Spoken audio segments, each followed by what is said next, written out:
नमस्कार, मैं डॉक्टर मनमोहन सेन, सह आचार्य संस्कृत, राजकीय महाविद्यालय बहरोड। आज हम बीए पार्ट द्वितीय संस्कृत विषय के द्वितीय प्रश्न पत्र के अंतर्गत छंदों का अध्ययन करेंगे। द्वितीय प्रश्न पत्र नाटक, छंद, अलंकार एवं संस्कृत साहित्य का इतिहास है और इसमें अभिज्ञान शाकुंतल के आधार पर अनुष्टुप, आर्या, उपजाति, वसंतिलका, शिखरिणी, मालिनी, शार्दुल विकृतम, इंद्रवज्रा, उपेंद्रवज्रा, श्रगधरा, मंदाक्रांता आदि छंदों के लक्षण एवं उदाहरण संबंधित प्रश्न पूछे जाएंगे। इस प्रश्न पत्र के अंतर्गत छंदों के लिए 10 अंक निर्धारित हैं और इनके उदाहरण यथासंभव अभिज्ञान शाकुंतलम से ही देने हैं। लेकिन इन छंदों के लक्षण एवं उदाहरण से पहले हमें छंद शास्त्र के विषय में, छंदों के विषय में कुछ महत्वपूर्ण जानकारियां अवश्य ज्ञात कर लेनी चाहिए। छंदों के जो नियम उपनियम हैं उनको समझ लेना चाहिए। छंद विशेष रूप से वेदों के चरण माने गए हैं। छंदों के बिना वेद पूर्ण नहीं है, शास्त्र पूर्ण नहीं है। और जैसे ही भारतीय ज्ञान का प्रारंभ वेदों से हुआ तो उसमें छंद शास्त्र का महत्वपूर्ण योगदान रहा है। छंदः पादौ तु वेदस्य, छंद को वेदों का चरण माना गए हैं। इस छंद शास्त्र के आदि आचार्य, छंद शास्त्र के जन्मदाता पिंगल मुनि माने जाते हैं। पिंगल मुनि और छंद शास्त्र परस्पर पर्यायवाची हो गए हैं और छंदों को जब हम देखते हैं तो उसके लौकिक जो छंद है उसमें 2 प्रकार के छंद उपलब्ध होते हैं, एक मात्रिक और एक वार्णिक। मात्रिक छंदों में श्लोक के प्रत्येक चरण की मात्राओं की गणना की जाती है और मात्रिक छंद को जाति भी कहा जाता है। दूसरा भेद है वार्णिक। वार्णिक छंद में प्रत्येक चरण में वर्णों की गणना की जाती है। वार्णिक छंद को व्रत छंद भी कहते हैं। वर्णों के आधार पर बने छंदों की रचना 8 गणों पर आधारित होती है। गुरु और लघु के एक विशेष क्रम से बने हुए 3-3 के समूह के रूप में इन 8 गणों की रचना हुई है और इन 3-3 वर्णों का समूह बनाने के पश्चात 2 या 1 अक्षर छंद में आगे रह जावें, शेष रह जावें तो वे या तो गुरु होंगे या लघु होंगे। और गुरु लघु को सामान्य रूप से याद रखने के लिए, स्मरण करने के लिए एक बहुत उपयोगी सूत्र प्रचलित है, यह माता राजभान सलगम। ये से यगण, माँ से मगण, तय से तगण, रय से रगण, जैसे जगण, भय से भगण, नय से नगण, सय से सगण। और अंत में जो लय है वो लघु का और गय है वो गुरु का द्योतक है। लय को लघु समझना चाहिए और गय को गुरु समझना चाहिए। गुरु लघु का लक्षण इस तरह से है, जिसका एक ही सांस में उच्चारण किया जाए उसे वर्ण कहते हैं। वर्ण ह्रस्व अथवा गुरु होता है। यदि उसका स्वर ह्रस्व अथवा दीर्घ है तो ए, ई, उ, री और ली ये ह्रस्व वर्ण है। ए, ई, उ, री और ली। इसी तरह से आ, ई, उ, री, ए, ऐ, ओ, औ ये दीर्घ वर्ण है। अनुस्वार युक्त जिसके अंत में विसर्ग हो वह दीर्घ होता है। अनुस्वार युक्त है तो दीर्घ माना जाएगा, और विसर्ग युक्त है उस वर्ण को भी दीर्घ माना जाएगा। संयोग से पूर्व का लघु वर्ण भी गुरु होता है। संयोग अर्थात स्वर रहित जो वर्ण यदि आगे है, जैसे कि संताप लिखेंगे, यदि न है ना, तो स को गुरु माना जाएगा।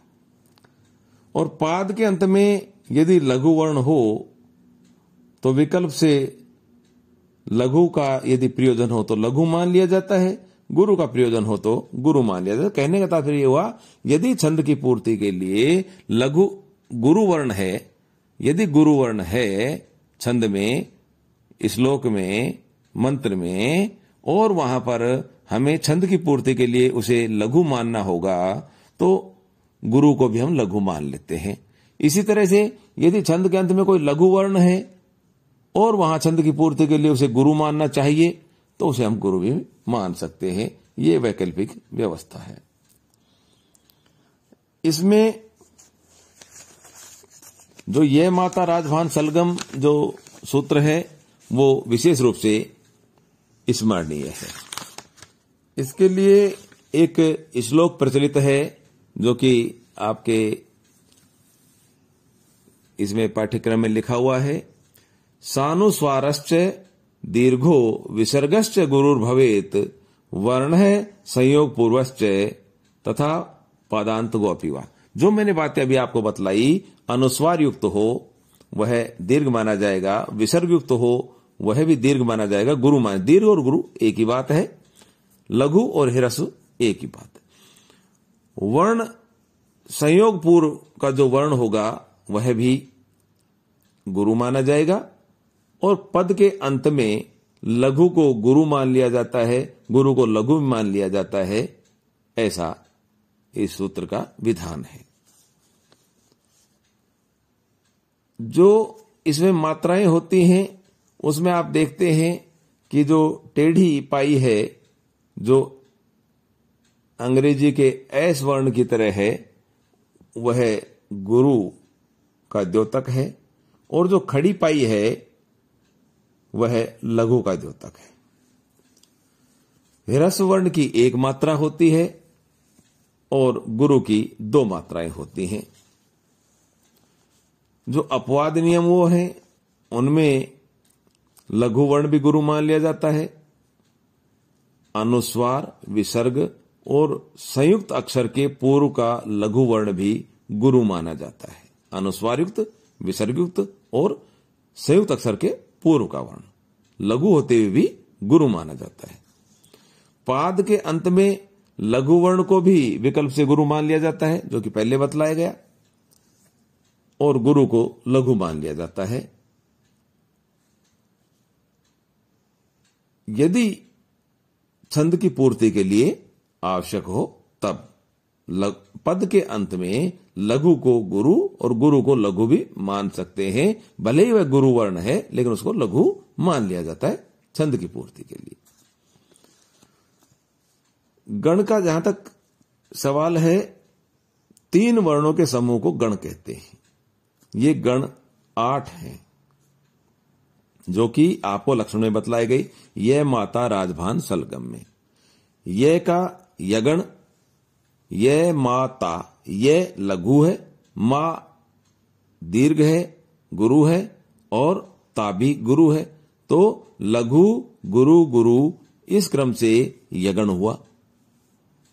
ऐसे आपको इस सूत्र के अनुसार सभी गणों को समझ लेना चाहिए। यहां एक बात और महत्वपूर्ण है कि जो मगण है उसमें तीनों वर्ण गुरु होते हैं। जैसे कि लक्षण में लिखा, ये माता, माता रा, 3 वर्ण होंगे। मां गुरु है, ता गुरु है, और माता रा, रा भी गुरु है। तो मगण में तीनों वर्ण गुरु हैं। उसी तरह से जो नगण है उसमें तीनों जो अक्षर हैं वो लघु हैं, सर्व लघु कहलाता है ये, और मगण है जो सर्वगुरु कहलाता है। ये आपको अच्छी तरह से समझ लेना चाहिए। पाद का लक्षण क्या होता है? छंद के चौथे भाग को पाद कहते हैं। जैसे कि कोई भी छंद होता है, कोई श्लोक होता है, उसके जो चौथा भाग है उसको पाद कहते हैं। 4 चरण होते हैं, 4 पाद होते हैं एक छंद में, एक श्लोक में।